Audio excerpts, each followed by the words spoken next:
గురువుగారు కలో వెంకట నాయక అన్నారు. కలియుగంలో వెంకటేశ్వర స్వామి వారిని స్మరిస్తేనే సకల పాపాలు పోతాయని చెప్పారు. కానీ సాక్షాత్తు వెంకటేశ్వర స్వామి వారే వరాహస్వామి వారిని దర్శించిన తర్వాతే నన్ను దర్శించండి అని ఒక లిఖితపూర్వకమైనటువంటి శాసనాన్ని అందించారు. ఆ నేపథ్యం ఏమి? కలో వెంకట నాయక కలియుగంలో వెంకట నాయకుడు. కలియుగంలో పర్వతం పేరు కూడా వెంకటాద్రి అని పేరు. వెంకట శైలము, అతని పేరు వెంకటేశ్వరుడు. వేం అంటే పాపములు, కట అంటే భస్మము చేయుట. ఎవరైతే ఆ పర్వతము యొక్క పేరును పిలుస్తారో, ఉచ్చరిస్తారో, స్మరిస్తారో, పర్వతాన్ని అధిరోహిస్తారో వారి పాపములు భస్మమైపోతుంది. వెంకట అని ఆ పర్వతం పేరు. మనుజుల యొక్క పాపములను భస్మము చేసేది వెంకట. ఆ వెంకట అనే పర్వతము పైన వాసం చేసేవాడు కాబట్టి, లేదా ఆ పర్వతానికి అధిపతి కాబట్టి వెంకటేశ్వరుడని మన స్వామి పేరు. శ్రీమన్నారాయణుని పేరు అక్కడ. కలియుగము కొరకే వచ్చాడు ఆ స్వామి. ఎందుకంటే కలియుగములో జనులు చాలా కష్టపడతారు. ఈ యుగ జనులు మంచివారే అయినప్పటికీ కూడా వారి జన్మాంతర పూర్వజన్మలో ఆర్జించిన పాప ప్రభావంగా చాలా కష్టాలకు, బాధలకు గురి అవుతుంటారు.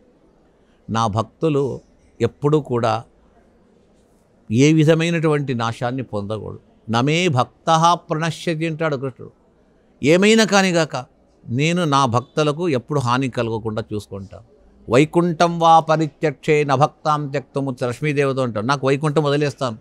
నా భక్తులు ఎక్కడ పూరి గుడిసెలో ఉన్న వాళ్ళతో పాటు ఉంటాను. నాకు కావాల్సింది నా భక్తులు. అలాంటి భక్త సముదాయాన్ని నేను ఒక రూపంతో పరిహరిస్తానని తానే చెప్పి వచ్చాడు.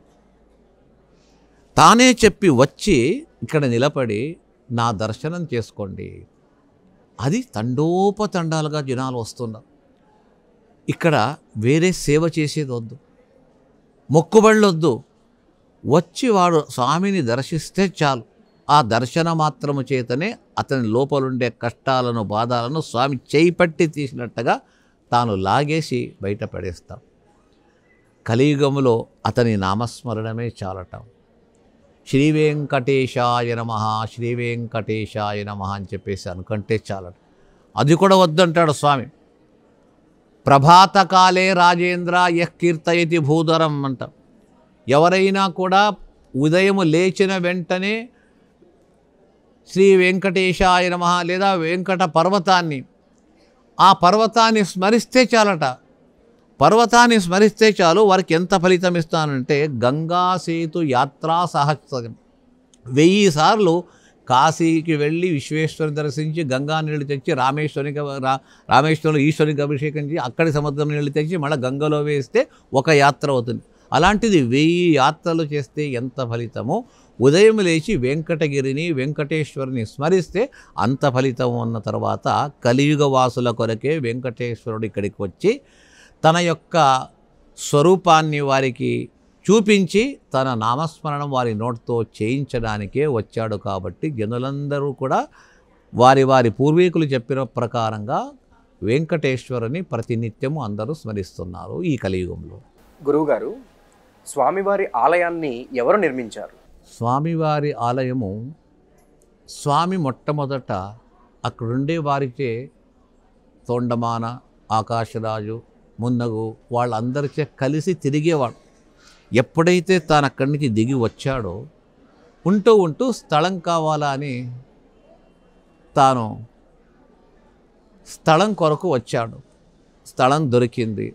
అక్కడే ఉంటూ కొన్ని సంఘటనలు జరిగిన తర్వాత నేనింకా ఈ రూపంతో ఎవరికి అగుపించను, ఒక మూర్తి, ఒక ప్రతిమా రూపంగా నేను అగుపిస్తాను. నాకు ఈ స్థలం బాగుంది, ఇక్కడే ఉంటాను. స్వామి పుష్కరిణికి దక్షిణం వైపు స్వామి నేను ఇక్కడ ఉంటాను, మీరు ఇక్కడే వచ్చి సందర్శించండి అని చెప్పిన తర్వాత అక్కడే ఉంటూ వచ్చాడు.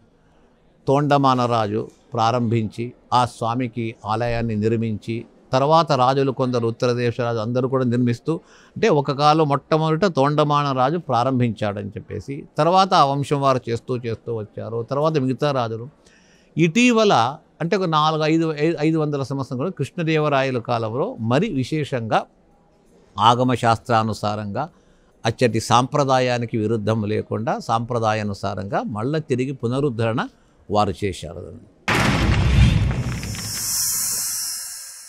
Like and subscribe Eagle Media Works.